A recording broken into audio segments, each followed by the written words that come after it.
understood our circumstances, and they sent teams of people out that were here all day for a couple of days, going over the data with our DPW crew, and they actually went around the village and they looked at every road and decided how much gravel they thought it was going to cost to bring the road back to the standard that it was before the storm happened, how much it's going to cost to get the road that washed into the ditches because of the ditches into trucks and truck somewhere.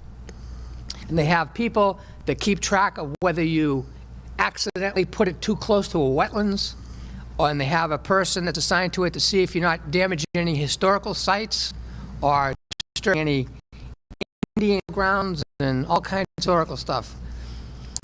Federal government. So what we did is said, let's have a plan in 2025 where we start fixing things and get the invoices for the first round into FEMA as quickly as possible and see whether FEMA is actually going to pay. Then we're going to feel our way and do the next project and get the invoices to them. What we're going to do is finance the beginning of starting each one of these projects based on the operating budget as we do every year. You're going to see warrant articles where if we see that we're getting contractors to show up and the weather's going to let us fix this stuff, and we get the invoices into them quickly, and then measure how fast they do cash flow turnaround and get the 75% back to us. State law allows us to spend that money again on the roads. See, we're going to parlay it. Keep playing the 70% and see how fast they turn the money back around to us. If we see that they're doing it, then we're going to increase what we're doing. And this first loan is only going to be used after we prove to ourselves that we are getting reimbursed by FEMA and it's worth starting to invest more money in getting these projects done to get the 75% reimbursement back. We have asked for extensions on all these projects into August of 2026. So this is a 2-year play. We've been advised by Homeland Security, New Hampshire, that their management has to see that we have begun the projects. They don't want to see we're not beginning the projects until next year. They might tell us that grant money is going away from you then. So we have to show them we're starting.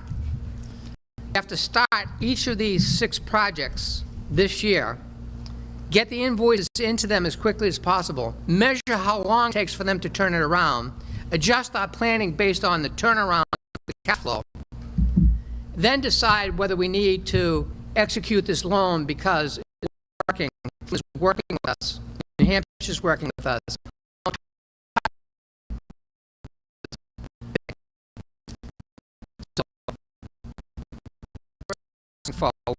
We're going to go to the unassigned fund balance for gravel money that we didn't spend last year. We want to approve that so that this year pursues projects as we see how in New Hampshire. So that's what the loan is about. We're asking you to approve this loan, and if FEMA and New Hampshire don't give us the cash flow back, we're not going to touch.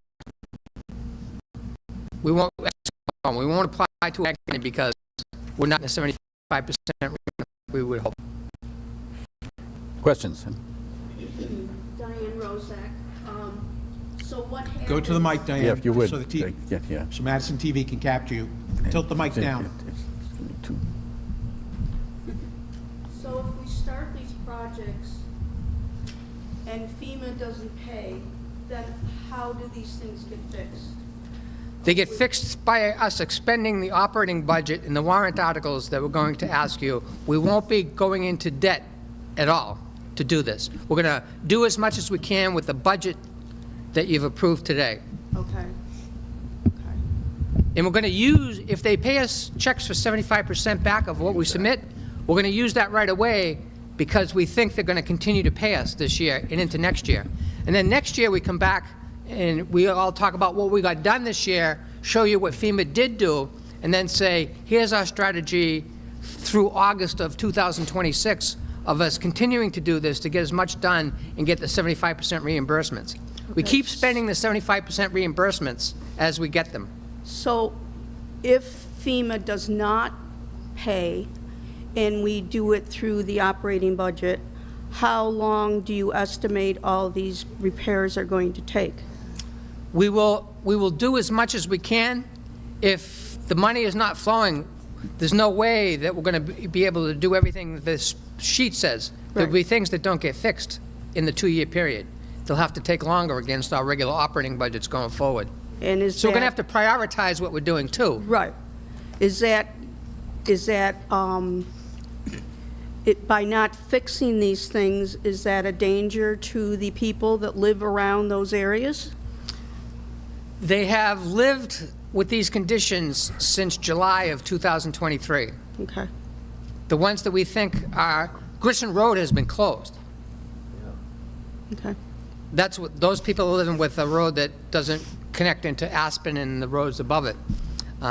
There's exposure with us, we're going to explain, there's exposure with that whole area with the water system, because the only water main that feeds all of Grissom Road, Granville, Bergdorf, Constance Place, the houses on Route 113 are all fed by one pipe that flows through where the culvert has been washed out twice. If that gets washed out again and we don't fix it right away, none of those houses have water. Okay.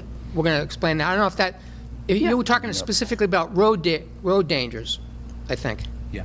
I'm just Road- talking Or in general. about. Yeah. in The big issue general. we have is the Grissom culvert.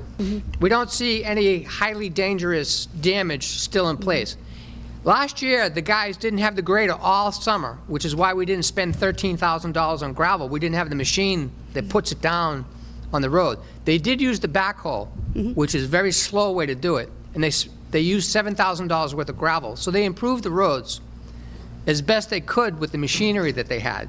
This year, we have the grader, we have a backhoe, and we're going to rent equipment. We're going to hire contractors as we go, where we see that it's more efficient to have a contractor working over here while our DPW is working with their equipment on another road.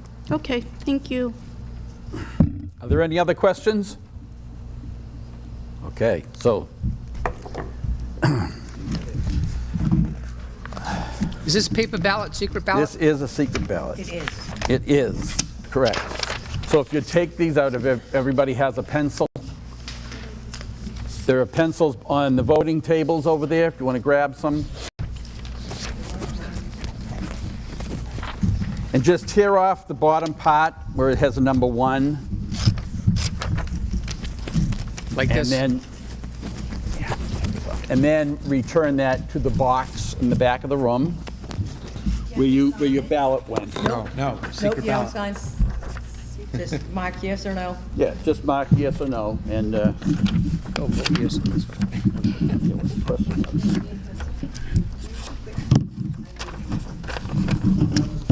Yeah, our votes aren't so secret. Pardon me, louder? Number 1, just to check. Tear off the bottom, number At the 1. bottom of the sheet, see? Tear it off like this.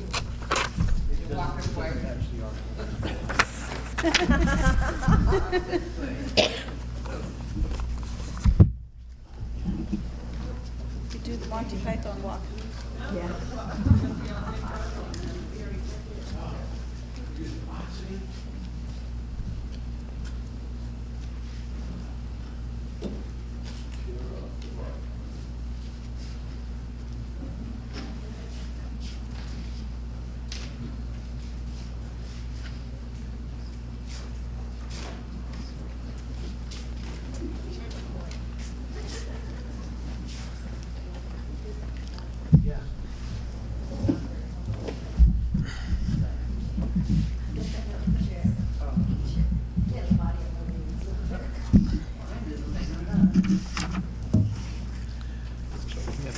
Voters, 3/5 is 0.60%. This will take about a minute to count. 10 yeses.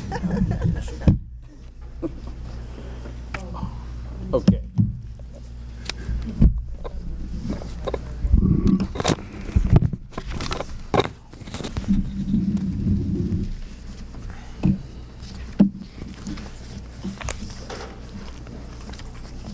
Okay, while they're tallying the votes, we're going to move on to Article 3. Close the ballot voting. Everybody has voted? Yep, close the ballots. which is, okay, Article 3, we can begin that process. It's the operations and highway budget. To see if the village district will vote to raise and appropriate the sum of $785,887 for general municipal operations. This article does not include appropriations contained in special or individual articles addressed separately. This appropriation is to be funded, it says by water user fees, but that's a mistake. It's by taxes. I guess we want to make an amendment to this. You're going to open it for discussion, right? Right, we haven't made a motion yet, so I want you to make somebody move it. You can move it with the Yeah. new bottom line. Yes, I'd like to make a motion. Okay, and a second? I'll second. Second. Now, we need an amendment to adjust that. It was a clerical error and needs to be clarified that it's not funded by water user fees, but by tax. Okay? Yep. You're looking at me like Because there's another amendment, we don't, there was a mistake. we want to also introduce this with a new I know, bottom but line. that's... You want to do it separately? Well, we can do it all as one, I It's up suppose. to you. Yeah, let's start by amending it to replace the water user fees Yeah, that, Right. the language is to incorrect. taxation, Okay. tax, how do you, typically it So I'll would make a say... motion that we amend this to say that it's paid for by taxes. Okay, and I need a second? Second. Okay. Everybody understands the issue here? No questions? All those in favor, just raise your yellow sheet. Opposed? It's unanimous. Now that brings us back to the main motion, and Woody, you're going to speak to the budget? Yes, so everybody got a copy of the detailed budget, and what I'm addressing right now is on the left-hand side, which is the operations and highway budget. That's all we're talking about right now. Can everybody hear me? Am I coming over the speakers? Can you hear me? Okay. All right.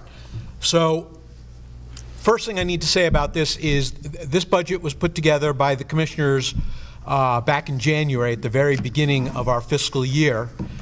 Then we held a budget hearing on February 7th, which you showed up at, and it was discussed in detail then with a few minor modifications.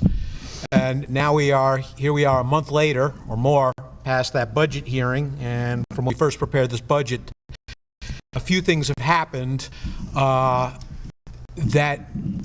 got the commissioners thinking we need to raise two of the line items to make sure we're safe for this year.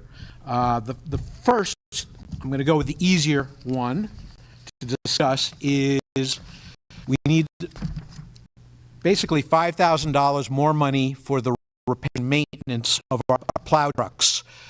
Just this past week, we had our Dodge Ram 2018 in the shop, and it came up with $4,300 in repairs. This next week, our Dodge Ram 2019 is going to be in the shop, and although we're not anticipating as large a repair, you never know. These take a lot of beating when they're playing our roads during the winter. But I think most everybody's been pretty happy with the conditions of the roads. Our DPW does a great job, but these trucks are getting up in age, and sometime in the not near too distant future, we're going to need to replace them. But right now, according to our DPW people, the trucks themselves are in good condition. It's basically most of the plow gear that is taking a beating. And anyway, like I said, $4,300 was a brand new bill, so we want to raise it by $5,000 to cover any future repairs that we don't even know about now, on top of what we currently budgeted for repairs and maintenance. We budgeted $10,000. You'll see that in the detailed line item under the highway category. So that would go up to $15,000. Okay. Now, the second one, Mark's going to talk to in greater detail so you fully understand the ramifications, but I'll introduce it and give you a little background detail. You'll all remember, if you were here on Thanksgiving, when we had our first big snowstorm, we only had 1 out of 2 full-time DPW staff. The other position was not filled yet. and that position was our current foreman, Jeff DiMartino. He was on the road that day for 18 hours. 18 hours to clear the road. Okay, we knew that's an untenable position. It's not sustainable. We've been trying to hire a second person for a long time. We did hire a second person on December 1st. That person recently left us.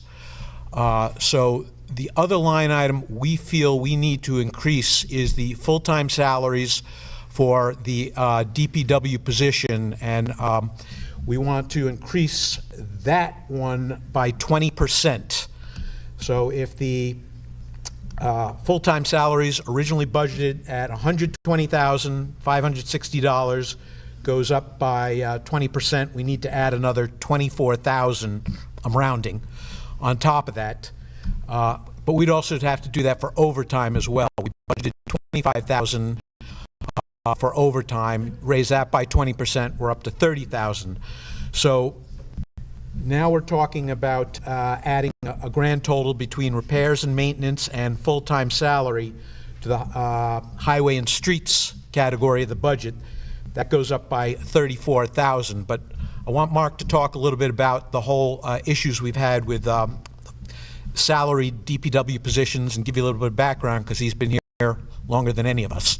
So the village, like any other municipality and any other company, am I okay with, goes into the marketplace to hire somebody qualified to plow.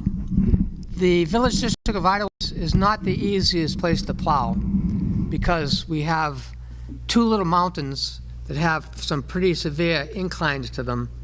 And if you can imagine trying to plow the S-turn that goes up to the top of Oak Ridge Road to the summit during a blizzard at night, you need somebody that knows what they're doing. We're putting these people into trucks that cost us over $100,000 to rig them out. And the next round of trucks are going to cost even more. The big truck that we have is an International 7400.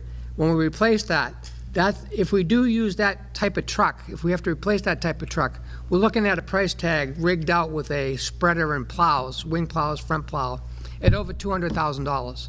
The person that you put inside a $100,000 or a $200,000 rig better know what they're doing.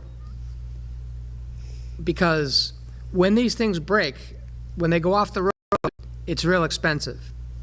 So we have been hiring, advertising and hiring.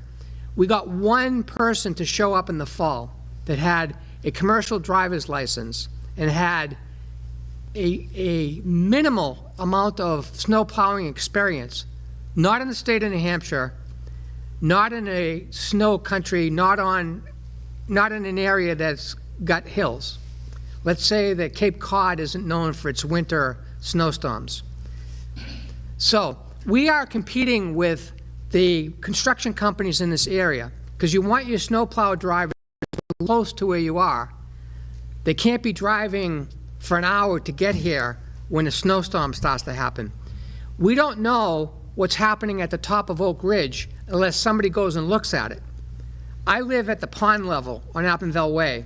What happens on my road isn't what happens at the top of Oak Ridge Road. So these guys are out there before most of us think that we really have a snowstorm started, particularly paved hills that get iced up early in the going. The local companies in the area, the construction companies of size, constantly are running advertisements in the newspaper. I checked this week's newspaper. Two of them are continuing to run ads looking for commercial driver's licensed drivers. We aren't just hiring a CDL driver that's going to drive across country on highway. We need a guy that has the CDL license that can drive that type of truck, but is driving it on Oak Ridge Road in a snowstorm. So we need people that have plowing experience. And in order to get them to even apply for the job, we have to advertise the best price to be paid in this area. We had one guy show up. He met the minimal requirements. He asked for a little more money than we offered him, but we had to do it. We had to give him a little more than what he asked for. He signed up, he started. He did fine through December, January, In February, he had it. Our winter's not over. He voluntarily resigned, didn't show up for work anymore, didn't give us any notice. He just is gone. So now we have Jeff. We have to keep Jeff's salary great for him. We have to advertise good prices to get good people to come in and operate our very expensive equipment. So that's why we had this discussion, and we struggled over it, and we decided that we need to keep the roads open to get ambulances to people's houses. This is the way we look at it. We don't look at it as how nice it is to drive on our roads right after the snowstorm. Don't they do a great job? We worry about, are we going to wake up and hear that the ambulances couldn't get to somebody's house that was having a heart attack at midnight because we didn't have the driver available to operate our equipment in the garage to keep the road open so that Madison ambulances could get to them. And this happens. So that's why we want to raise this number. We're hoping you go for it. Are there any questions? Yes. Do you have a total amount of the budget? We have, right, but we haven't got to making that amendment yet. Yes, I can give that to you. So Diana. we do. I can. I mean, somebody needs to make an amendment to adjust the 785,887 to my calculation, which is 819,887. 819,999. Yep. I'll make a motion Okay, to so- increase the bottom line of this operating budget to, I can't see. 819,999. But I thought you were just talking about increasing 34,000. So Yes. just, it was a rough number? Yeah, it's It's a rough number. 34,112. Okay, But that okay. number also So has get- the vehicle increase that okay. Wood had talked Right, about. it's Oh, not that was the the five, full-time. that was the 5,000. It's Yep. the 5,000 for the repairs and Right. maintenance, and then another $29,112 for So- full-time salary. That includes all overtime in So that as well. for Doug, let's repeat that number again. Okay, 819, 999. 999. You get that, Doug? Yes. Okay, so that's an amendment that you have moved. made the amendment. And seconded by Second. Nancy. Any questions?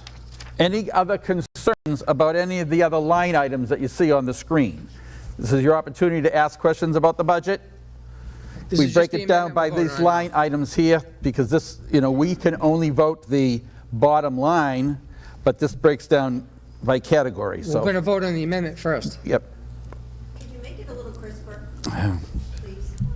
I'll do the best I can. So meanwhile, if we want to take a vote for his amendment, and, one minute.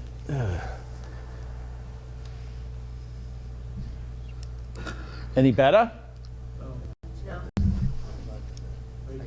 That seems to be the best it could do. Okay, so, it's in your handouts. This is in your handouts. yeah, It's existing.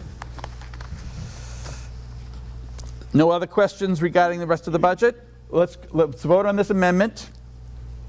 All those in favor, I'll reread it just to make sure, everybody. To see if the village district will vote to raise and appropriate the sum of $819,999 for general municipal operations. The article does not include operations contained in special or individual articles addressed separately. Appropriation is funded by taxes. All those in favor? All those opposed? It's unanimous. Point of information, we have the results from our voting on Article 2. Article 2, yeses are 15, noes are 0. That's unanimous. Got that, Doug? Okay. On to Article 4. Article 4 reads, to see if the village will vote to No, we raise... need to vote on the operating budget. We just Oh, I'm amended sorry, it. we voted the amendment. Okay, let's go. One more time, guys. And now we're voting on the article as amended for the $819,999. All those in favor? All those opposed? That's unanimous. Okay. Article 4, the water system budget. To see if the village will vote to raise and appropriate the sum of $258,000 for the purpose of the water budget.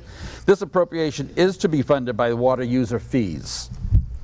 I'll make a motion to move Article 2 to the floor. Moved by Or Nancy, Article 4, excuse me. seconded second. by Mark. And who wants to speak on this? I will. I don't need that. We'll hear you at home without the, Okay, so for the water budget, there's, if you look at the second page, you can see the total that we're looking to raise this year. And it's not much, it's $5,000, it's just slightly over what last year's was. So there's not a significant change anywhere here. A couple of the noticeable changes, one of them would be under water services, the bottom of the second page, telemetry, SCADA. We increased that from $5,000 last year to $20,000 this year, and that's because we're expecting a new computer for the SCADA system. We've actually already ordered the computer.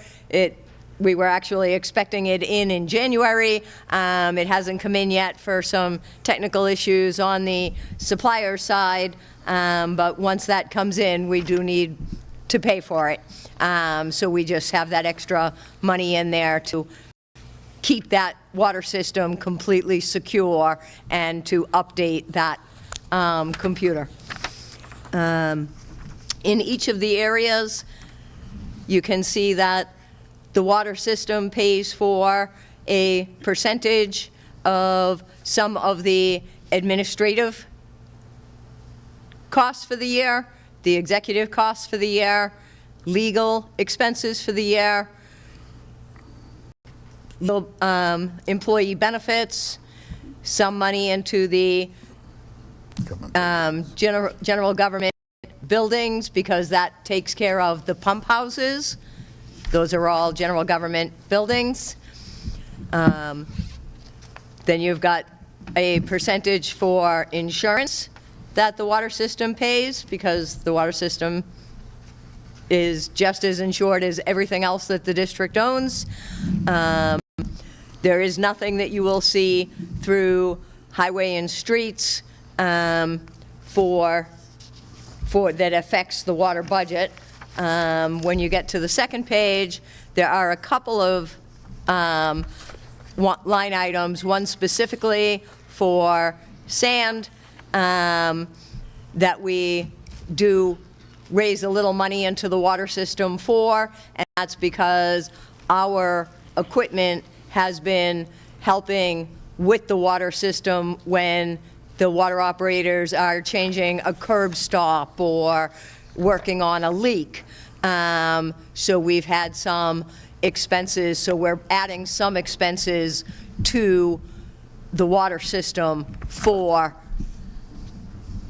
those charges as they get occurred. And then you get down into the loan section. The equipment loans are separate, so those are all under the operations and highway. But the water does have the loan for the water tank.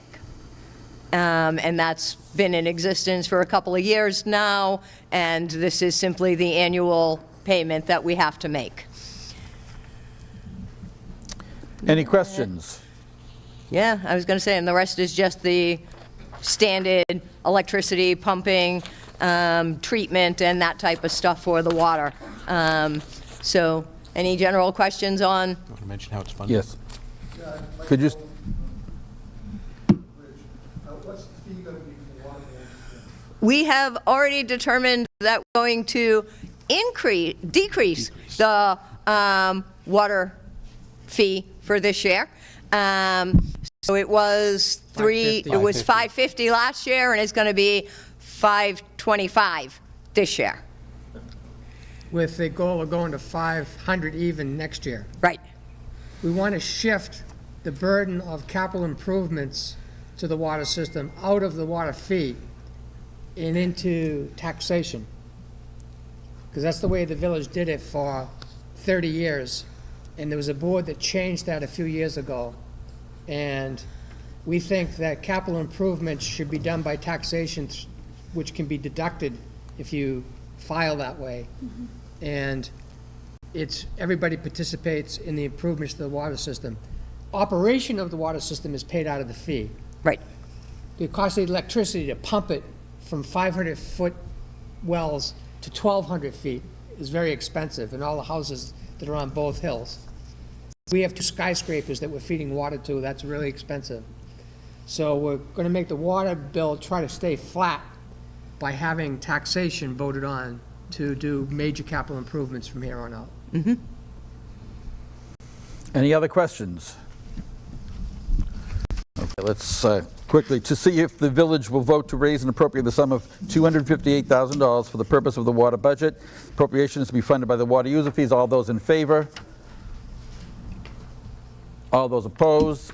That's unanimous.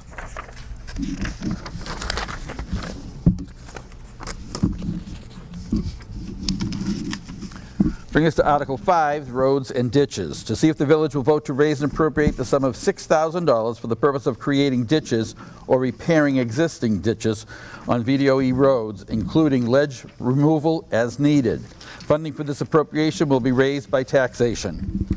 You have a motion? I'll make a motion to approve this article. Second? Okay. Anybody want to speak I'll on speak that? to it. Yep.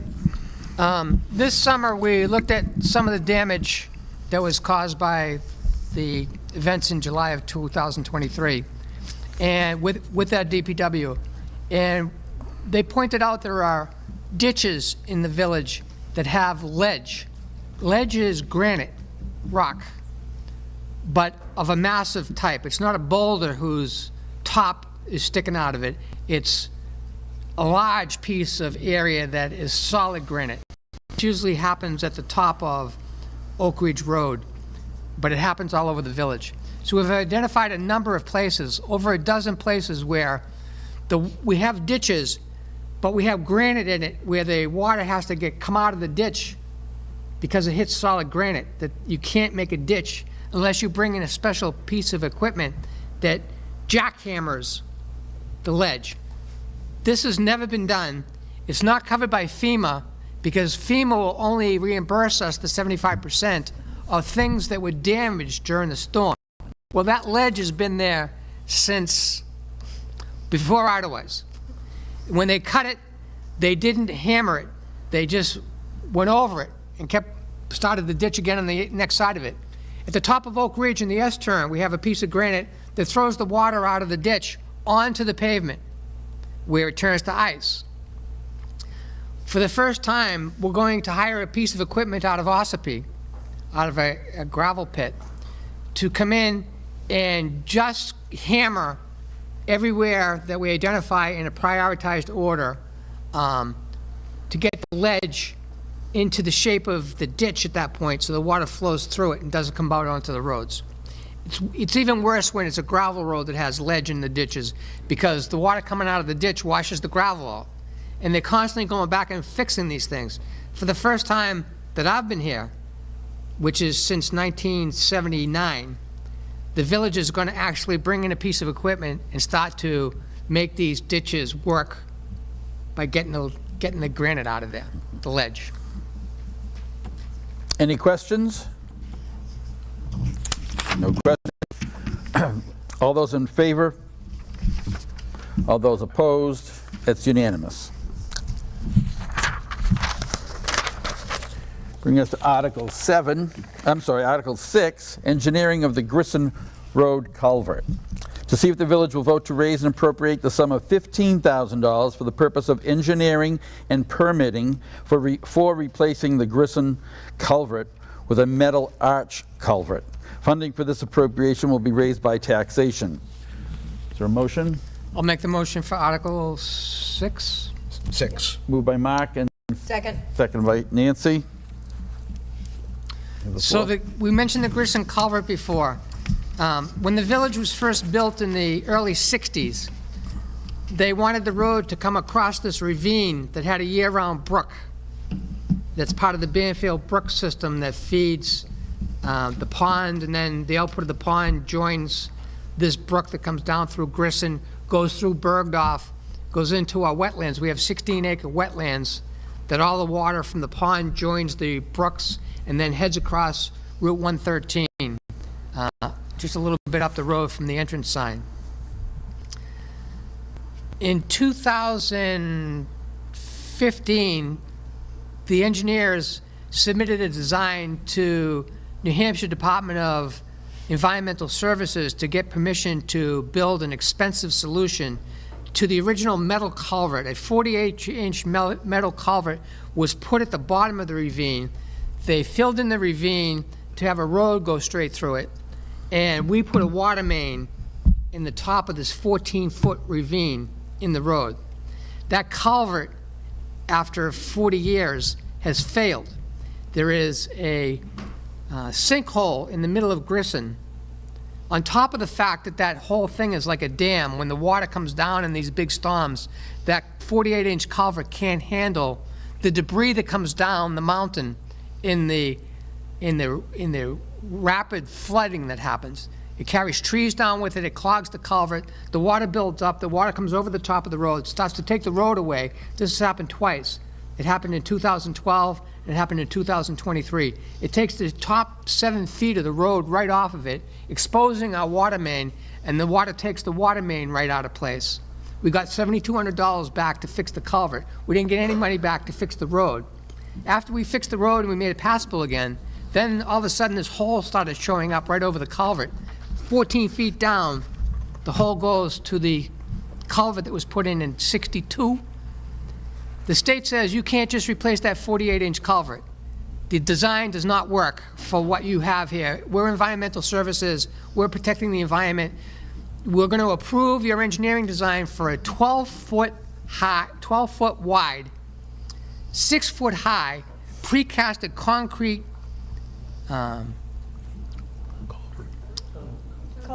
culvert.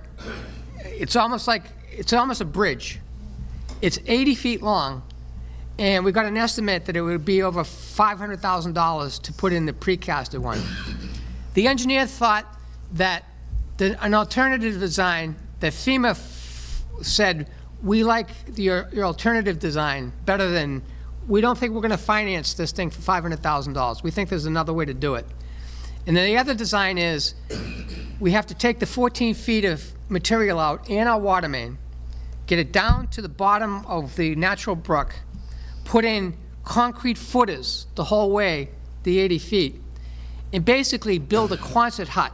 It comes as a kit, you bolt it together, and you make a metal frame as opposed to the precasted concrete, the entire length of it. So it's a natural bottom. It's not a metal culvert. It's not a concrete. It's a metal arch on concrete footing that goes across the bottom of the road down in the ditch, and then refill it back in and put the water main back. So this $15,000 is to design this so that the state can approve it, and then we say to FEMA, we think that this is a lower cost alternative. Will you give us 75% back on this? So this is just for the design of a lower cost solution to Grisson. Any questions? Do we have a price on this new design, or is that waiting for the design to happen? You can't price it until you see what the design is. This is what we're faced with. But it's not going to be $500,000. We think it's going to be The less. goal is not to have it. Right, yeah, the goal is to not have it be that, because we know that's just not going to happen. The real answer is, we find out things when we go to market and ask what it is that you'll do now, today. What are the contractors going to say today to this design? Because the dollar amount we had for the original precasted concrete design didn't come in as a hard number. We will do this project for this amount. It says, we'll give you an estimate that it's going to be over $500,000. They gave an exact number, give or take 15%. It's like you don't have a contract, you have an estimate. It's difficult. Any other questions? Okay. I'll read it once more. To see if the village will vote to raise and appropriate the sum of $15,000 for the purpose of engineering and permitting for replacing the Grisson culvert with a metal arch culvert. Funding for this appropriation will be raised by taxation. All those in favor? All those opposed? It's unanimous. Brings us now to Article 7. This is for IT services for the VDOE Administration Office, to see if the village will vote to raise and appropriate the sum of $4,100 for the purpose of IT services for the VDOE Administrative Office. Computer systems and equipment. Funding for this appropriation will be raised by taxation. We have a motion? I'll make a motion. Second. Moved and seconded. Who would like to speak? I'll be speaking. Okay. All right. A lot of you, or some of you, know that 2024 was kind of a nightmare year, especially at the beginning. Two previous commissioners resigned on the same day, leaving poor Mark alone. He had to go to the Superior Court to get Nancy and I appointed, and then we were voted in as elected officers at last year's annual meeting. And then right about that same time, in early March, our old administrator, she resigned too. And right about that same time, we had an attack on our IT systems, and we had $14,000 stolen from our bank account. And the more the three of us started getting into what was going on from what was a legacy problem, was we found all these passcodes that hadn't been changed in years, and to access the passcodes, that wasn't encrypted. And what else happened? We had to shut down everything, so all of a sudden anything that was being paid automatically on a debit card, or what used to be a debit card, bills weren't getting paid, emails weren't coming through, people couldn't even reach us on the phone because the phone systems weren't working. It was a nightmare. And the three of us looked at each other and said, none of us here are IT crypto security experts. Okay, we did have a volunteer who's a part-time resident in Village District of Edelweiss, who works for Google. Yeah, he knows his stuff, but guess what? When the you-know-what hits the fan, you need somebody to be in the office right away working on and attacking the problem, and we didn't have that. So, again, it was a nightmare situation. So, really, the solution is very simple. You have to hire an outside firm that's what they do. All they do is cybersecurity and IT management. So that's all this article is asking for, is $4,100 to be able to hire a firm that does exactly that, so that all of us can breathe a lot easier at nighttime knowing that our systems are secured, that people aren't going to rip us off of money, which is your money. So it's really pretty cut and dried and pretty simple. Any questions? Can I say something? Oh, absolutely. Would have pointed out that the village had an ACH transfer done illegally, and the Madison police investigated it and got search warrants to the J.P. Morgan Chase, who is the clearinghouse for ACH transfers. We were doing ACH transfers into the bank accounts of the employees, direct deposit. Somebody outside of the state of New Hampshire got into our system and did an illegal transfer of the $14,000 in change. It was close to $14,500. We pay for insurance. We have our insurance policy with Primex. Primex this week has sent us a check. We're getting the money back.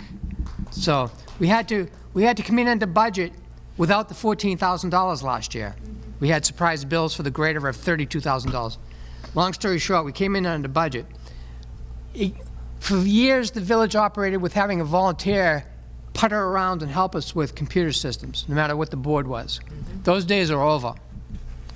When they're hitting municipalities for their SCADA, the SCADA system is the system that controls the water system. It says this tank needs water.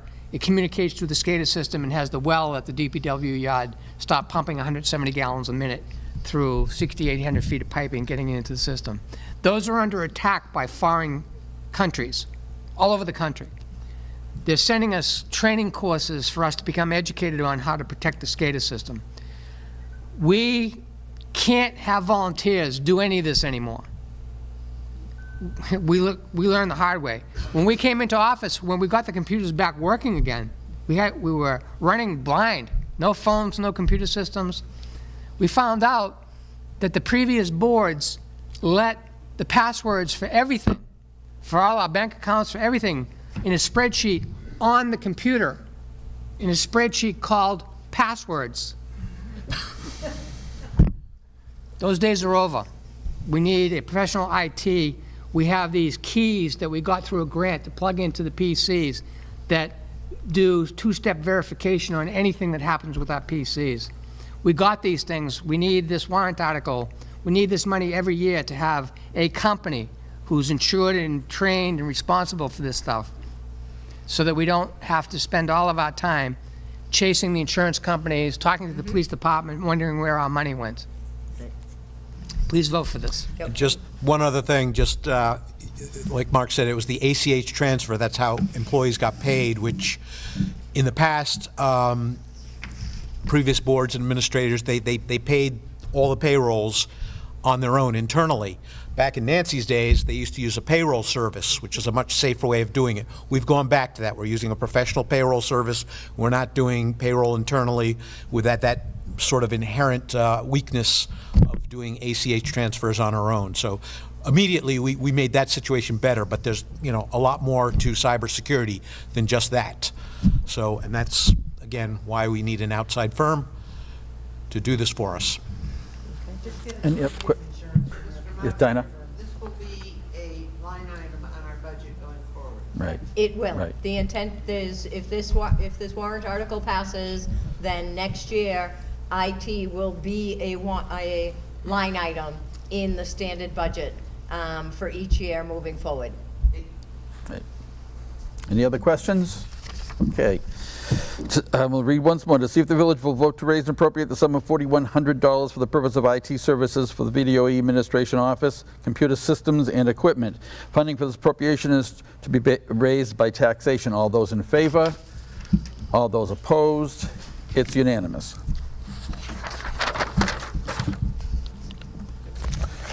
Article 8, in regards to the copier scanner lease contract. To see if the village will vote to raise and appropriate the sum of $888 for the purpose of leasing of a new printer scanner for the VDOE office, administration office. Funding for this appropriation is to be raised by taxation. We have a motion? Doug will make a motion? You want to make this motion? Yeah. And seconded by? Nancy? Nancy. Second. It's not how you make a motion. Okay. Does somebody want to speak about this? Doug is. Okay, the goal of this article is to replace the printer scanner unit in the district office with a much better unit. To give you some context, the current printer scanner is 4 years old, purchased from a retail, what I would call a box store. There's no maintenance support for this unit. Doesn't work very well. Jen tells me that to scan something, she's had to feed it one page at a time, believe it or not. And the other downside of this type of solution is the toner for this kind of unit is very expensive.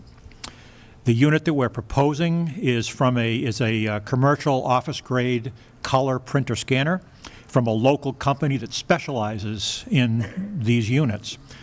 It's a 48-month lease. This warrant article of $888 is for the first year of the lease, $74 a month for 12 months.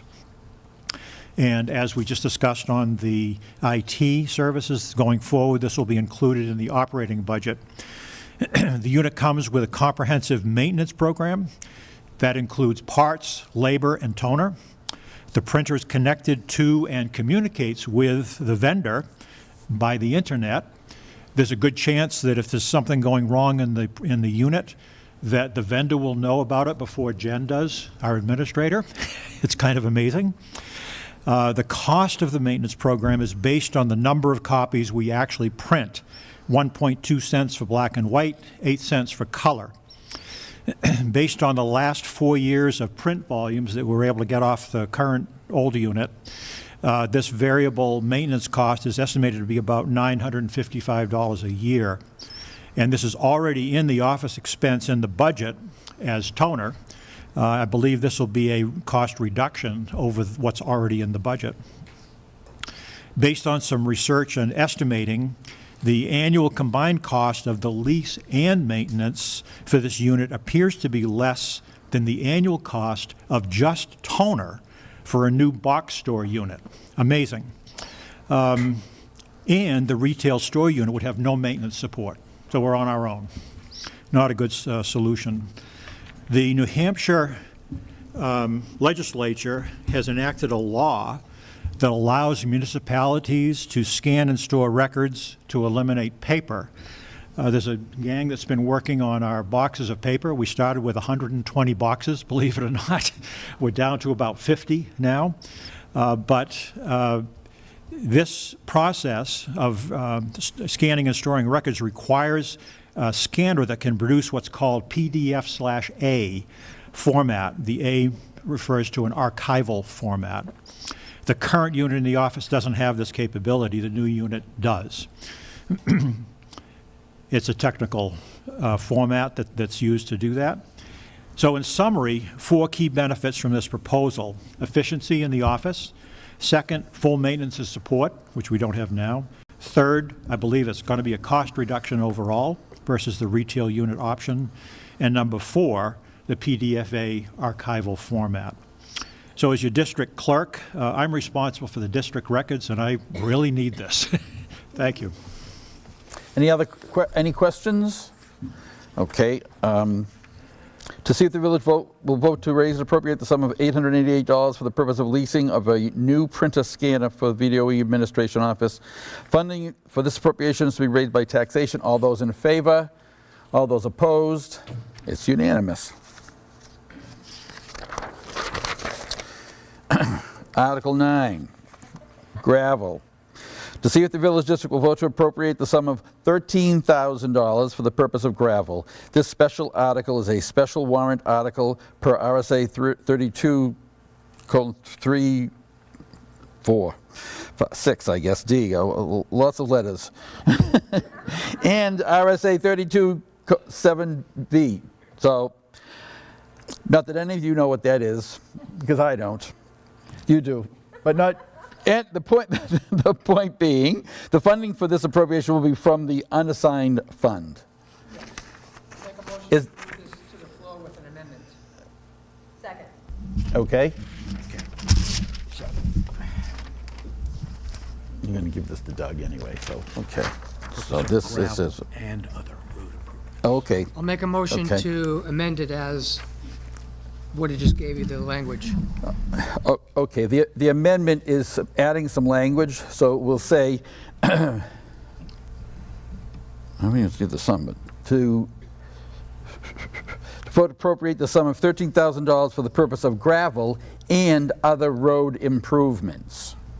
That's the change, and other road improvements. We had a second for the Second. amendment? Second for the amendment. Okay, so that was Mark and I amended, she seconded. Nancy. You got that, Doug, for the amendment? Okay. And who wants, you want to speak to speak, it. Mark? So, as I said at the beginning, this is one of the warrant articles as part of the strategy of managing cash flow through the FEMA reimbursement. The reason that this warrant article has the dollar value of $13,000 is last year's operating budget had the standard line item of $20,000 to purchase gravel. Like I said before, we didn't have the grader because we had to send the grader to the dealer in southern New Hampshire, and it took much longer for them to fix the grader at a greater expense than they had first told us.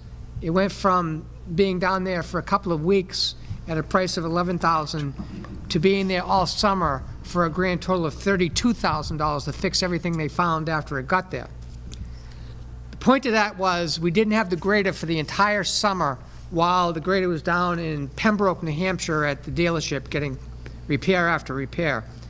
It didn't get maintained the way that it should have for the 10 years that we owned it. We owned the grader outright, as a side note. Because we didn't spend the $13,000, we only spent $7,000, and the road crew used it to fix the bigger problems with the backhoe, which is a slower process. We're asking you to approve letting us use the $13,000 that wasn't spent last year that we put into the unassigned fund balance, to use it as part of the FEMA pursuit of fixing the roads and getting the invoices to them and seeing the turnaround of it. So we are not asking for additional money. We're sticking with our strategy of using the basic operating budget, and this warrant article lets us access money we didn't spend last year that should have gone onto the roads. And the amendment is just to let us use it for things other than just gravel. If we want to fix some hot top with it, on the side of a road that got washed out. The amendment allows us to spend some of it on fixing hot top, for example. So it will go towards fixing roads under the FEMA strategy. Any questions? Okay, amendment. we're going to vote on the amendment, which is adding the "and other road improvements." All those in favor of the amendment? All those opposed? It's unanimous. Brings us back to the original article as amended, which is to see if the village district will vote to appropriate the sum of $13,000 for the purpose of gravel and other road improvements. This special article warrant per all those RSA numbers. Funding for this appropriation will be from the unassigned fund. All those in favor? All those opposed? It's unanimous. Okay. What is this? Okay, Article 10, we're talking about water lines. To see if the village will vote to raise and appropriate the sum of $3,000 for the purpose of the engineering water lines from Aspen to Bergdorf, including the addition of isolation valves on Bergdorf and Grisson, and the creation of a bid package. This appropriation is to be funded by taxation. You have a motion? I'll make the Mark? motion. Seconded by Nancy. Mark? Yep. Earlier, I talked about the Grisson culvert, and the water line that goes through the Grisson culvert is the only water line that feeds that entire area. That's Grisson Road, Bergdorf, Constance Place, Granville, and the houses out on 113 that are part of Idlewise. There is a water could enter this area, and it's off of Aspen. There is one house at the beginning of Bergdorf near the intersection with Aspen that has the water line coming down Bergdorf just to feed that house. It dead ends at that house. Then you travel further down Bergdorf, you come to the culvert that takes the water from Grisson. It also got damaged, but not as severe as the 14-foot ravine that makes up the Grisson culvert. On the other side of the Bergdorf culvert, further down Bergdorf, is a house that was built by Habitat Humanity. They brought the water line the other way to that house, and it's connected to the water system. So there's a piece of Bergdorf Road from the first house near Aspen to the second house on the other side of the culvert that we could connect a water line. It would be a secondary way of water being able to get into that area, which would reduce the risk of us panicking, trying to fix whatever nature does to the Grisson culvert and tries to get that entire area off of our water system. State law through DES requires us to pay to have water delivered to the houses that have this kind of disaster where the water main isn't supplying it, meaning we have to truck water to people's houses every day until we get the water main fixed. If Grisson doesn't get fixed and that entire thing gets washed out, it could be weeks before we do it. If we have this other way, we are improving the water system by having the loop closed. We have two ways of getting water in there, which improves the system genetically, but we're also reducing the risk of being in a disaster situation if Grisson gets knocked out and we can't get water to them at all. So this does the engineering of about 250 feet of new water main to connect the first house on Bergdorf to the second house on Bergdorf and closes the loop. And just so that everybody knows, that area is Grisson, Bergdorf, Constance, Granville, and 113 from Grisson to the sign, to the Idlewise sign. So it's a significant amount of houses we're talking about that should something fail and we aren't able to close this loop and get water to there, that we would need to hire somebody to bring water to all of those houses. Any questions? Just for clarification, you have to do the engineering before you can do the work, correct? Yes. Okay, thank you. Yeah, and the engineering will set up the big bid package so that we will have it to give to the contractors to get the bids for the work. And we do intend on doing that this year, so that we'll have full numbers for, Next year. if we can fund it this year, we will, and if not, then it will come into a warrant article next year. Actually, We Any should other be able to questions? fund it this year. yeah. Yes. that independent from the work being done with the culvert? The Grissom culvert? Yes. Yes. Yes. Yes. We may put 2 isolation valves as part of this project Either side. on either side of the Grissom culvert, so that if something happened to that water main, we can just shut it off at both ends. If water can come in through Bergdorf as a result of this, and the Grissom culvert doesn't get fixed fast enough where the next disaster takes it out, we want to be able to shut that off and let all those houses work off the new Bergdorf connection, and we can take our time fixing the Grissom Road problem, because the water system all works. Right. Yeah, and it'll also be a benefit when we do that road work, that we will have another way to supply those houses. And just to clarify what Nancy was pointing at is, right now, we think these bid packages are going to come in at a price where we can fund it with existing capital reserves, with a fund that we have for the water system without raising water fees or taxes to get this new water main done. Oh, that'll be good.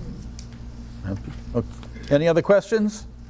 Okay, I'll read it once more to see if the village will vote to raise and appropriate the sum of $3,000 for the purpose of the engineering water lines from Aspen to Bergdorf, including the addition of isolation valves on Bergdorf and Grissom, and the creation of a bid package. This appropriation is to be funded by taxation. All those in favor? All those opposed? It's unanimous.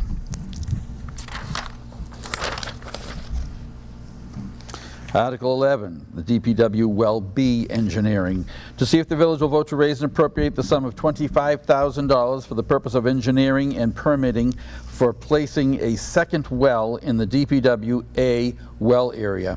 Funds for this appropriation will come from water funds. Do I have a motion? I'll make the motion to move this to the floor. Mark? Second.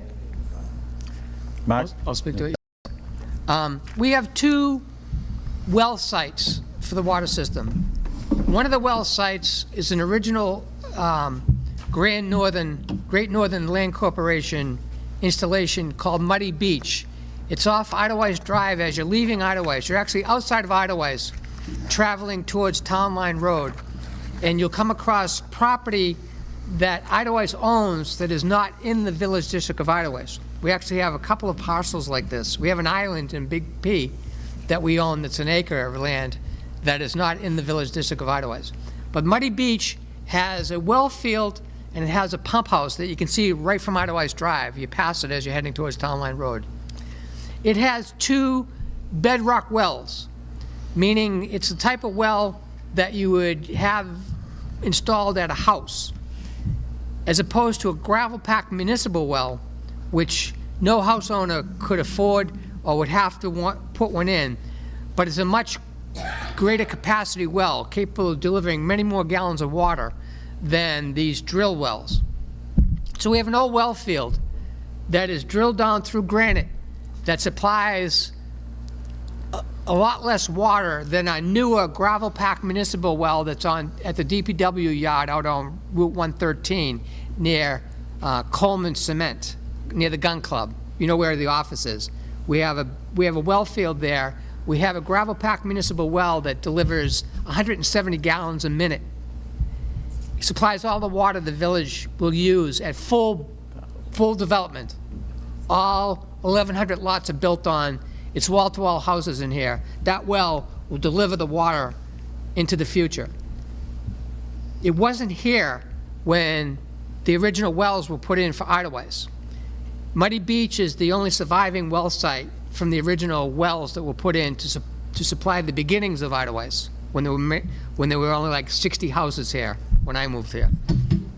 There's 500 houses here now. The Muddy Beach well field has had a problem with uranium for quite some time. The state has a level of uranium that they say is acceptable if you stay below this range. If you go above it, they have a procedure that you have to follow where you have to send out a hard copy letter to all of the users of the water system and tell them that the testing has shown that there are unacceptable amounts of uranium in the water. They don't tell you you have to stop doing it. They tell you you have to stop watching it, even though it has gone over it. That well has been at the line for years. under some circumstances, it's suspected that after drought seasons, that the well is pulling water from further away underground. Whatever's happening underground, it tickles that line when we test it. It stays below it by a hair, and the state's fine. It goes above it by a hair, up. They tell us now you have to test it every month for 3 months to see whether it's staying above the line. We would test it, and we'd go back down below the line. Last fall, it stayed above the line 1 test cycle longer than it ever did before. And we had decided that we want to start planning to get away from this well before we actually arrived at it. Coincidentally, we voted on it, and then we got the test results and found out, oh, we had to do this. It wasn't us getting ahead of the curve here. It actually we were on the curve.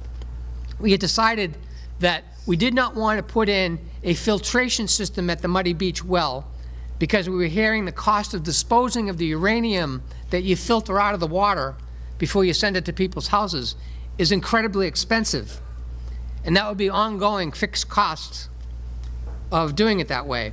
When we have a well field that requires no filtration at all, it's in high quality aquifer that's capable of us drawing 170 gallons a minute. The only thing we do with that water is we adjust the pH level because the rain is a little acidic. It filters through 50 feet of sand down to get into the aquifer. The aquifer actually runs out along Route 113. Silver Lake, the chain of ponds, the pond that you see near the gun club is all part of an underground river.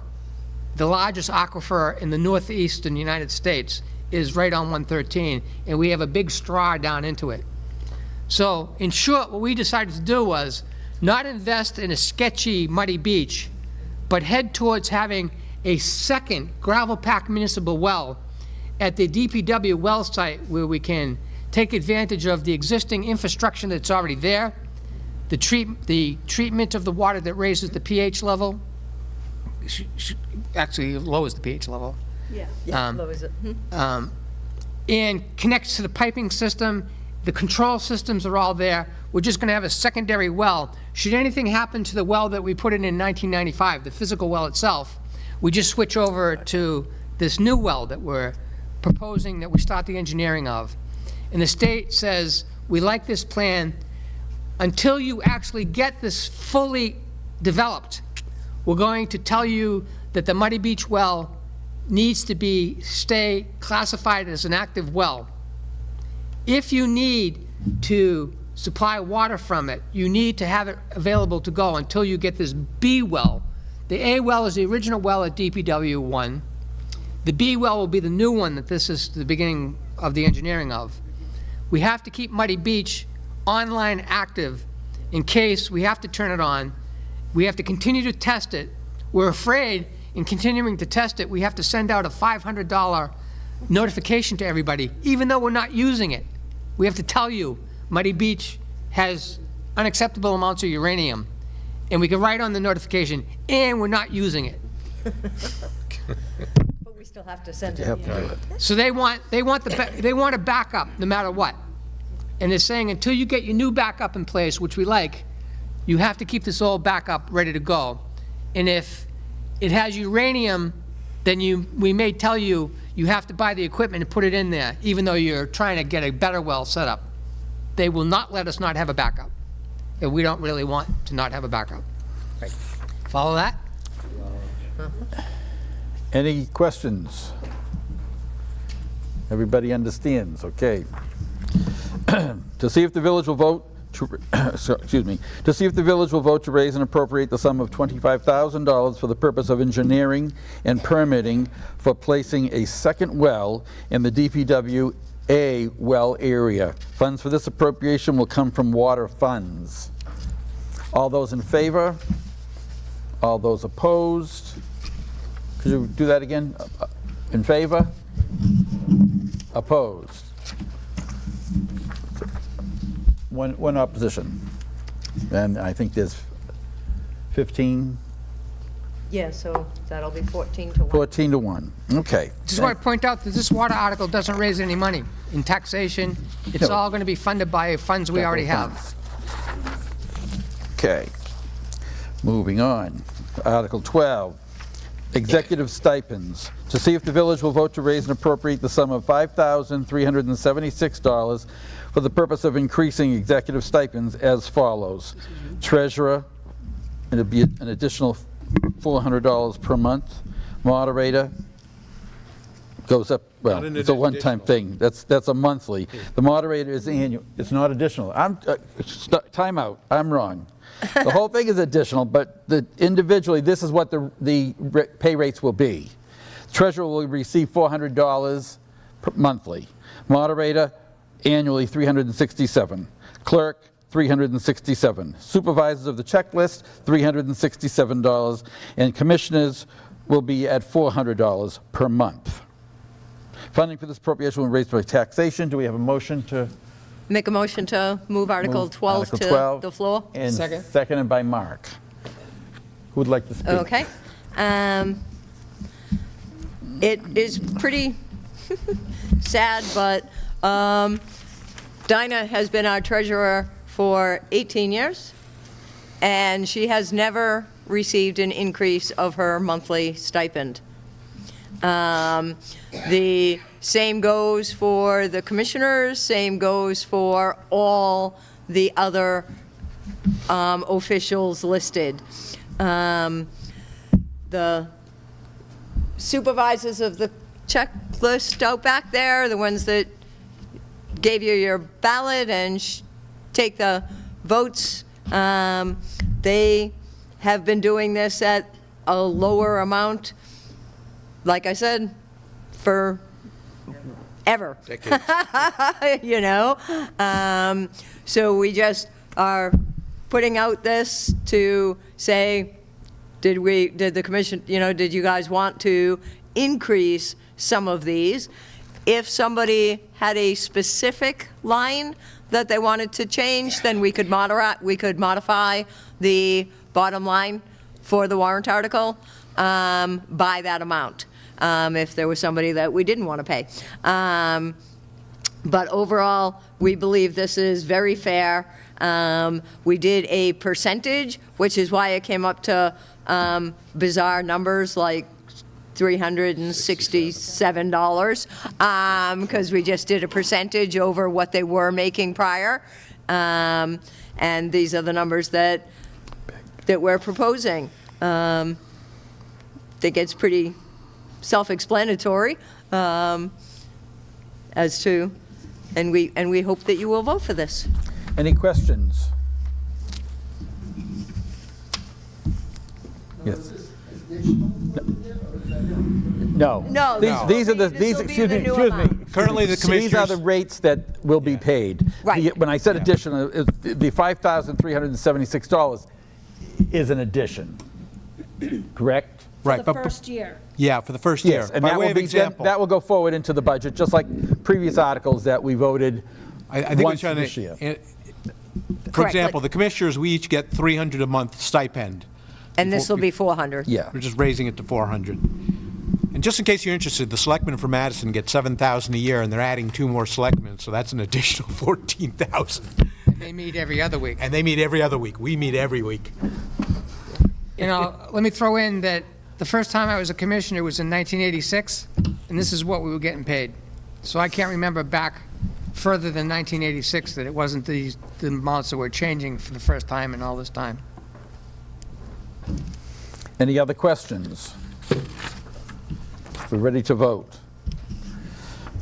So, to see if the village will vote to raise and appropriate the sum of $5,376 for the purpose of increasing executive stipends. I'm not going to go through the whole list again.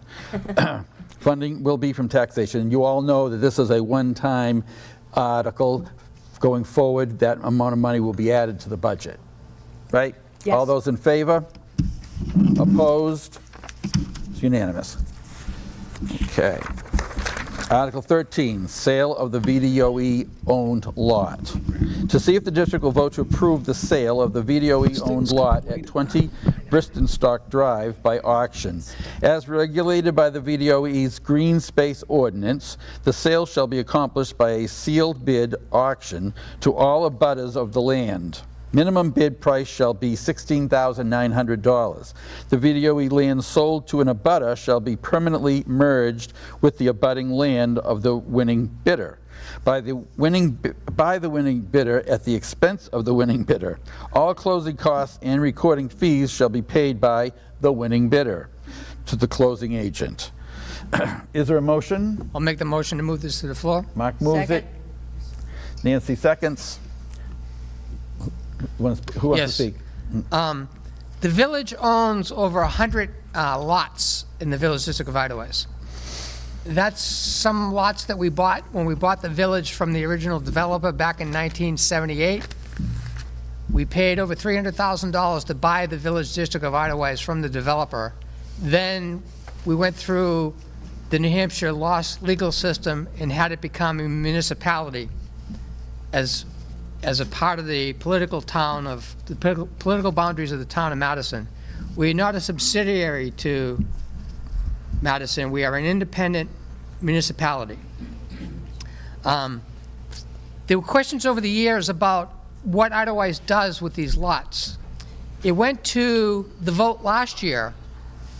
We proposed a new ordinance that articulates exactly how anybody could buy one of these lots from us. The main goal was that we want to preserve all of these lots as green space. As we continue to have people build in here, there's going to be more houses, less trees as they're cleared. You see some sections of Idaways where they're half-acre lots and there's a house on every lot. Idaways could become all house after house after house. And they voted last year to try to protect these lots that we own as green space. Except if there was an existing property owner that wanted to buy a lot that actually abuts them, right next to them or behind them, they could apply to the village district by paying $75 to cover administrative fees and show that they're earnest in doing this. Then the commissioners would put it on the warrant. And this is the first example. There's a house on Bristenstock where there's a current house. They want to retire there. They want to build a garage, and they want to acquire the lot next door to put the garage on. The ordinance requires that the lot get merged. It can't stay a separate lot where a new house with a new septic system goes up, and we didn't protect the green space. So what this does is allows us to put that land back on the tax rolls, because if they buy this lot, if they win the auction, or if the abutters win the auction, that lot gets merged and now it becomes part of the tax system again, where Idaways doesn't pay tax on the 100 lots that it owns. Right. So it stays green space because we don't have a new house there. They could put an auxiliary building like a garage. I think Madison zoning even allows an in-law apartment maybe, but we get a minimum of what the assessed value is that the town assessors have put on the lot. In this case, this lot on Bristenstock has an assessed value of $16,900. So should you approve this right now, it goes to Jen, and Jen has to send out registered mail to all of the abutting lots, which would mean the houses, the lots on both sides of this lot and the lot behind it. So there'd be three entities that could bid on this. The three bidders have to be bidding a number that's greater than the $16,900. So it's a competitive bid. They know they're bidding against someone else, possibly. They don't know if they're not bidding. The other ones aren't bidding. Then if they win, they have to pay to have that lot merged by going to the Madison Planning Board and getting approval to merge the lot. It becomes one lot forever that they now are paying taxes on as one new bigger lot. And then they have to pay to get this recorded at the Carroll County Registry of Deeds. Mm-hmm.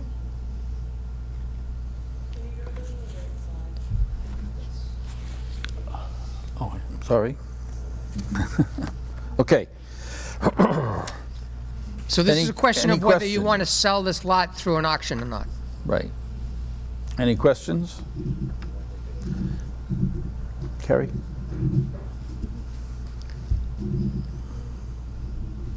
I'll use my outdoor voice.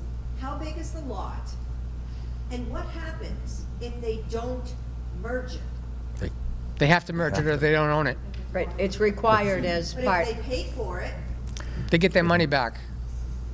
And it goes to the next highest bidder. Yeah. And if there's no higher bidder, then it's our lot. And we didn't lose any money. and how big is this lot that we're talking about? I think it's 6/10 of an acre. It has a brook running through it, which is why it was never built. It's what? It has a brook running through it, which is why it was never built. Oh, But it has enough room for them to get the garage on it. Were you worried that they might try and build a whole new? yeah, absolutely. You They- can't under, They know what, you they- can't they under the cannot. zoning regulations. Yeah. There's- We're requiring it has to be merged for them to own it. okay, they have zoning regulations, and then there's tons of variants that happen. Look at the house on Middle Peak. They would have to, they'd have to subdivide it. They can't subdivide it under the regulations. They can't get an exception to subdivide it. It needs a 2-acre minimum to subdivide it back out again. You can't make a non-conforming lot more non-conforming. Right. Correct. Even when they merge it, it's still non-conforming under Madison zoning because Madison needs a minimum of 2 acres for a new house. If they add this to their existing house lot, they already have a house on, they can't meet that 2-acre minimum at all, not even close. Any other questions? Yes. Where does the money for this lot go? To general funds or? Okay. It'll be revenue. Yeah, it'll be revenue, and we have not, and then it'll be up to the commissioners whether we want to put it into a capital reserve or, to protect it for future use, or if it were to be dispersed. Given the amount of money, I think we will protect it and use it for future use. That would probably be our general agreement. We could also use it to offset taxes Yes. at the end of the year. But do we need to specify where we would like the money to go now, or? That is not part of the ordinance, but if somebody has a specific thing as to where they wanted to go, feel free to speak up. No, I have no. No. Yeah, yeah. Somebody else had a question? You said something? I didn't catch your name. Oh, My name Yes. is Fran Keenan. Sorry? Fran Keenan. any other questions? Are we ready to vote? I'm going to read it once more to see if the district will vote to approve the sale of the VDOE-owned lot at 20 Bristenstock Drive by auction. As regulated by the VDOE's Green Space Ordinance, the sale shall be accomplished by a sealed bid auction to all abutters of the land. Minimum bid price shall be $16,900. The VDOE land sold to an abutter shall be permanently merged with the abutting land of the winning bidder. By the winning bidder, at the expense of the winning bidder, all closing costs and recording fees shall be paid by the winning bidder to the closing agent. All those in favor? All those opposed? It's unanimous. Okay, Article 14. To see if the district will vote to ratify the new tower agreement with the town of Conway. Now, do you, I'll make this, You I'll wanna talk make a motion this? to move this article to the floor with an amendment. okay, Second. what's the amendment? The amendment is on the slide. Okay, what I'm We're showing going to up amend here. this, let's see, we're going to, Do they have this in their package too? Yes, they do. It's the last page. so let's see, we have 2 warrant articles, we're going to get rid of one of them, Yes. and we'll do it the way you want to do it, Bob. We're going to recommend that we vote Article 14 down Correct. as it is, without an amendment, Okay, and that we amend Article 15, and that's the only one we're actually going to Discuss. discuss. okay, I have So I'll a take that- motion to, So make a motion, yeah, I'll make a motion to move this to the floor as is. Article With the 14. recommendation, we vote it down. okay. Second. Second, are there any questions about the process here? We're going to vote this down and then discuss Article 15, and he has amendment for Article 15. And just so persons know, the reason that we're voting it down is there is no actual agreement that has yet been met or put together for the town of Conway using our, so that's why we're saying, let's pass on this one right now. We were hoping to have it, and we don't. You're recommending we should vote no. Correct. Yes. I'll explain in more detail once we Yeah. get through this. All right, all those in favor, again, we're voting it down. All those in favor? All those opposed?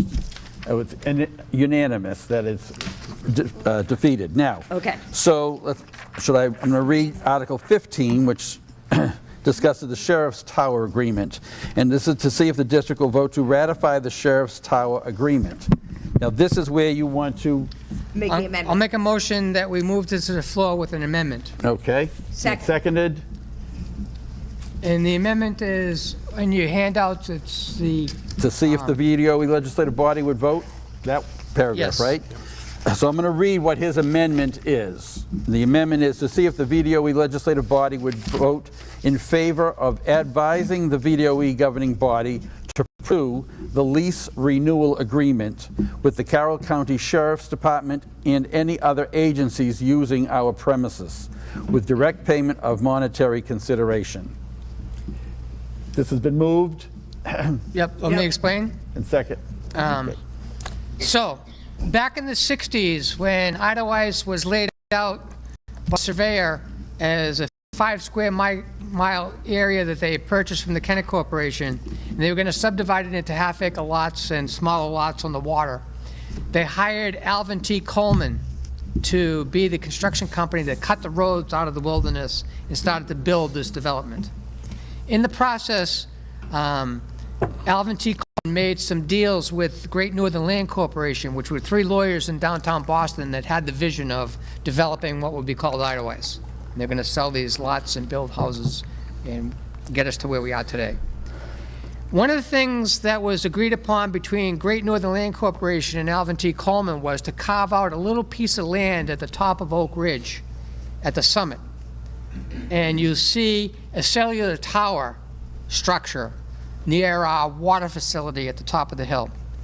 So anybody that doesn't know what I'm talking about, if you drive all the way to the top of Oak Ridge and you're at the summit where the overlook is, and there's a red building that has next to it cell towers. Coleman owns a right to that land for 99 years. So maybe somebody's offspring here will see the day that Idlewild takes possession of that land back. 2050. Won't be us. It won't be us. So the cell tower's up there on that side of the road, and that's owned by some entity that has some kind of arrangement. What reason I bring this up is that WMWV radio actually broadcasts from there. They have 2 radio stations that they broadcast from that tower.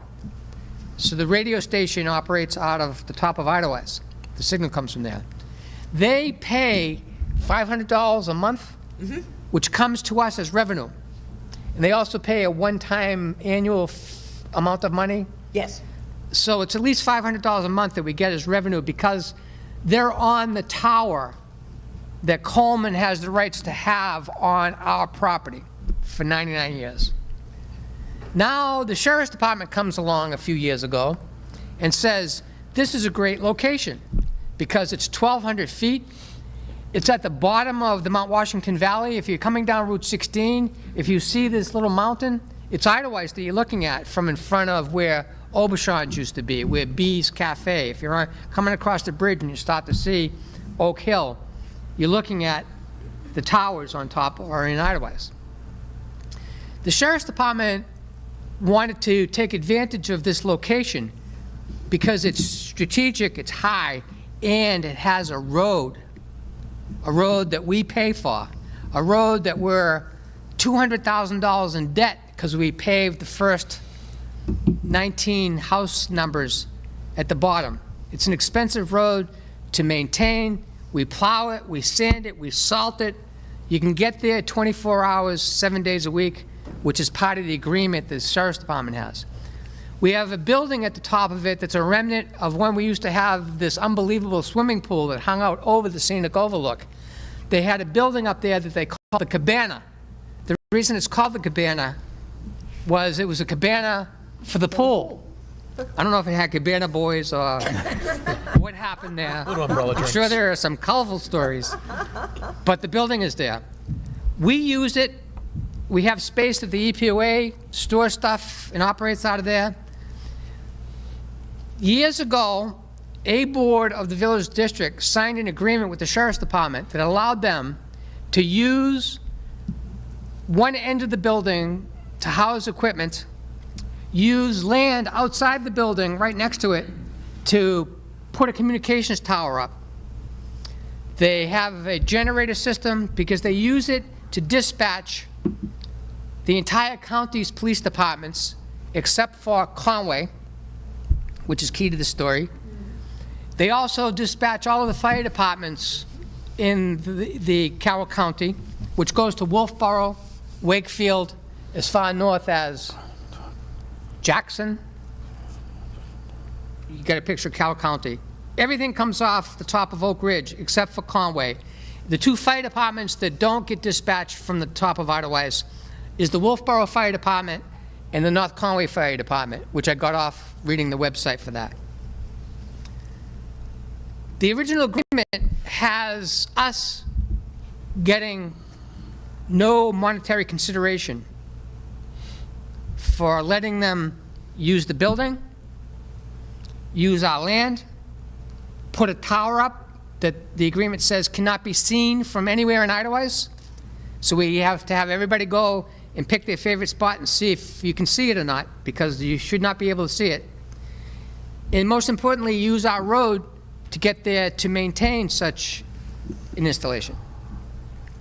This agreement is overdue to be revisited by both parties.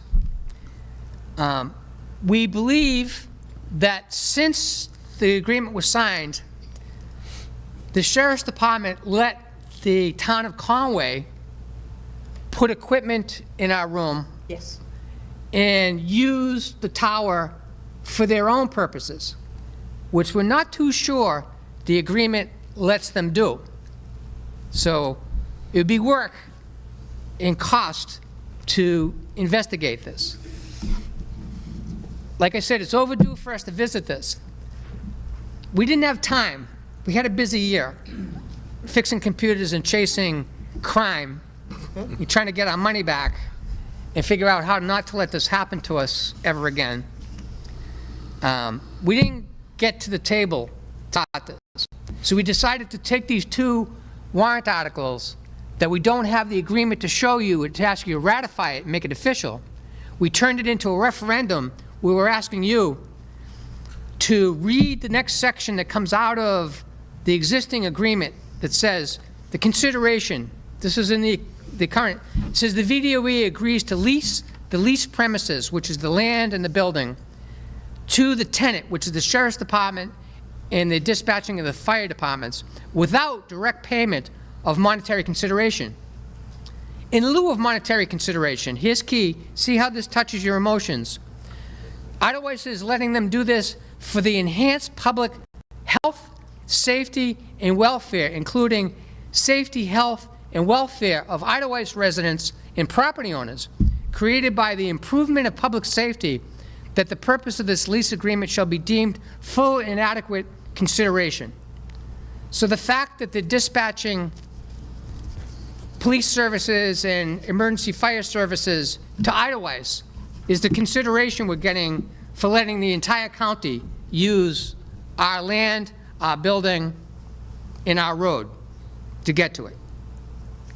So what we're basically doing is asking you to tell us whether we should try to seek monetary consideration with the renewal of this agreement, which is not asking the sheriff to take money out of his budget. It's asking him to tell Carroll County that all of the taxpayers in the entire county should be paying for the right to have a key facility on our property using our buildings.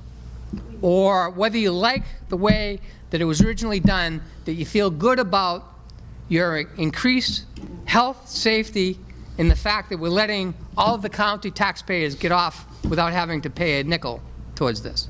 What do you want? And just so everybody Any- knows, any- because the other warrant, because the other tower that exists on district land pays $500 monthly, $500 monthly is what we are going to go to the Sheriff's Department and Carroll County with as the number that will start discussions with them on starting some compensation for the Edelweiss taxpayers. We're also going to look to see exactly what Conway is doing and see if we should also be saying to them, you have to pay to play to be on top of our mountain Right, because you have no deal with us. right. Questions? That was my question. Okay. Any other questions? You're No making questions or decisions. comments? Are we ready to recommend or not recommend? So the idea is they're looking for us to say, yes, go forward with this Yes. idea. You're advising us to go in this direction by saying Right. yes. Okay, Get the everybody money. understands that? No says, leave it as is, we're happy. Okay. All those in favor of them pursuing this? All those opposed? It's unanimous. Now you put us to work. Yeah. Well, we were going to do most of the work anyway. Well, it would be easier work not to have to negotiate money for the first time. Might have to spend money on lawyers and stuff. Lastly is Article 17, which is basically asking if there's any other business that anybody would like to. Nope, highway and, Don't go too far? so I was going to talk to this one. 16. We talked about Who do you want to talk to? Oh, I can do it. Why don't you start? I'll do it, I'll do it. And then you can, 16, I'm sorry. 16. I have Did you read that off completely, Tom? Okay, highway, gonna oh give a yeah, little background. parking ordinance, yeah, okay. To see if the district will vote to change the authority to the Board of Commissioners for the highway and parking ordinance as stated by New Hampshire RSA 52. Is there a motion? I'll make a motion. Seconded by, Second. you have the floor. Okay, just a little background. Some of you may have been at a public hearing, I think it was the summer of '22, when a previous board wanted to change the then existing parking ordinance. A lot of people showed up for that. They were not happy with the proposals. As I recall, they were talking about a payment schedule. People had to pay to park their cars or vehicles, and there was all sorts of other restrictions and limitations. It created a lot of hate and discontent. It was ugly. It was a very ugly meeting. So now fast forward to the annual meeting in the following year, '23, a homeowner in the Village District of Edelweiss put together a petition warrant article that eventually got passed, which is the existing parking ordinance, and to try and prevent future commissioners from doing what the previous board did in the summer of '22 to try and create something that really was a nightmare. It said they couldn't change it. The commissioners couldn't make modifications. It could only be done at the annual meeting. Okay.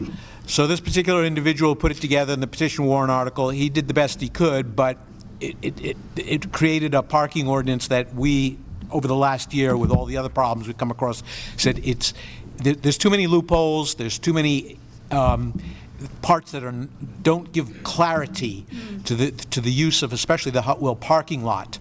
So all we're asking is give the ability back to us as commissioners to make changes to the parking ordinance as needed. And of course, if that were to happen, there has to be a public hearing to discuss those changes. And that's all it is we want to, the existing parking ordinance is not bad, but there are areas of it that need shoring up, need to be clarified, so it works for everybody and works for us, for those who are trying to enforce it. That's. Do you have anything to add, Nancy or Mark? I do. You guys?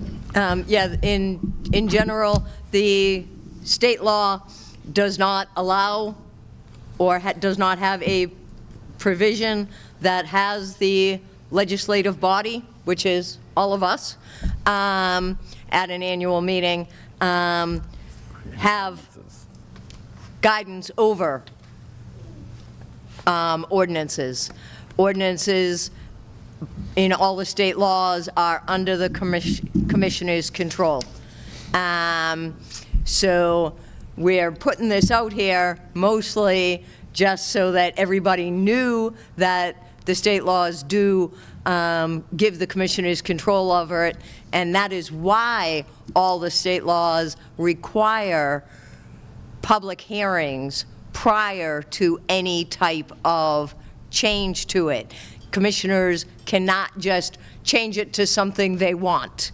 You know, they have to discuss it with the public. They have to have a public hearing, and then they can, following the public hearing, based as what the people want, can change it. But this ordinance comes across and it clearly says that it can only be changed at the annual meeting. So we wanted to honor that, just being aware of the broad scope of the legislative body's input.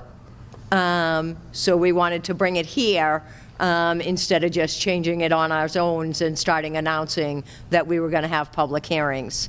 So we just, again, we're just trying to be as open about everything that's happening and everything that we've found that was questionable for the last few years, that, you know, as open as we can about everything that we found, and this is one of the things that we came across. Would have covered this is the highway and parking ordinance, and would have covered the Hotwell parking lot issues in good detail. The other part is the highway. Just in the past year, we have had contractors and property owners modify the roads in a bad way. On Appinville Way, we had a contractor use 1.5-inch stone, and they just decided they were going to cover the road from edge to edge for a few hundred feet. That caused problems for people driving on it. You don't want to be driving on 1.5-inch stone. We never use it.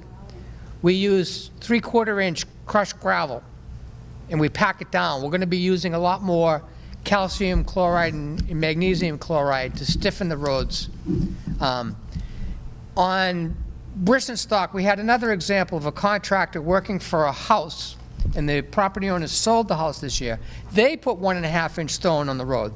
We have contractors doing whatever they think they want to do to our roads.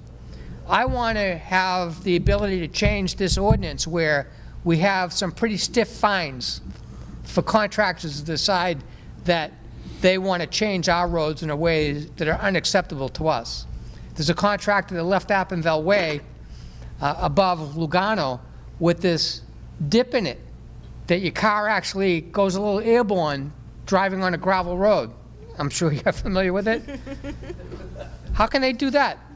We have ordinances that say you can't drive a steel track machine, like an excavator with the steel tracks on it, on our paved roads because it damages them. The fine is $100.